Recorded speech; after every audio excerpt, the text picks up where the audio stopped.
আমাদের প্রাইমারি রাউন্ডের খেলা ৬টা ভেন্যুতে। ভেন্যু ৬টা হচ্ছে রাজশাহী, যশোর, ফেনী, দিনাজপুর, মাদারীপুর এবং জামালপুর। আমাদের টোটাল ৩৬টা টিম পার্টিসিপেট করেছে। এই ৬টা ভেন্যুতে প্রাইমারি রাউন্ডের খেলা হবে। প্রাইমারি রাউন্ডে থেকে ৬টা ভেন্যু থেকে ৬টা চ্যাম্পিয়ন টিম এবং একটা বেস্ট রানার্স আপ টিম এবং ফাইনাল ভেন্যুতে যারা হোস্ট করবেন হোস্ট টিমকে নিয়ে মোট ৮টা টিমকে নিয়ে হবে আমাদের ফাইনাল রাউন্ডের খেলা। আমরা এই প্রাইমারি রাউন্ডে প্রত্যেকটা টিমকে আমরা দিচ্ছি ২৫,০০০ টাকা করে পার্টিসিপেশন মানি, ভেন্যু ফি দিচ্ছি ৩০,০০০ টাকা করে, আর চ্যাম্পিয়ন টিম পাচ্ছে একটা করে ট্রফি।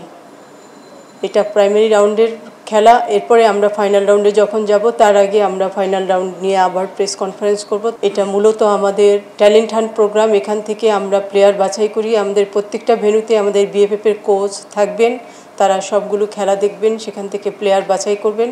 আমরা পরবর্তীতে সেই প্লেয়ারদেরকে নিয়ে এসে আবার ঢাকাতে ফাইনাল ট্রায়াল করি এবং সেই ট্রায়াল থেকে যারা টিকে তাদেরকে আমরা আমাদের বাফুফের একাডেমিতে নিয়ে আসি।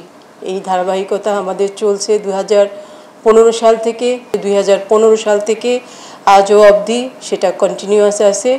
এটা হচ্ছে আমাদের 10তম এডিশন, 10th এডিশন। এটা আমাদের জেএফের ফান্ডিংয়ে আমরা মূলত করি, যদিও জেএফের পুরো ফান্ড দিয়ে আমাদের হয় না, বাকি ফান্ড আমাদের ফুটবল ফেডারেশন থেকে দিতে হয়।